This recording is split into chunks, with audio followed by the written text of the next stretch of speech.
皆さん、こんにちは。マーティンダーの役場、金高です。庄内町役場から歩いてそこにあるのは、猪鹿町です。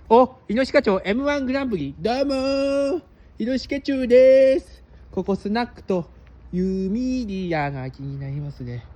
ここ、猪鹿町、今日はやってるはずです。それでは、水曜定休ですが、もうちょっとですね。はい。これですね、猪鹿町。人気のラーメン楽しみです。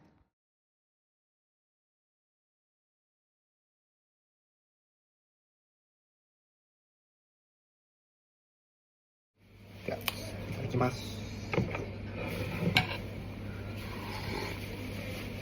いい魚介の味です。はい、麺は。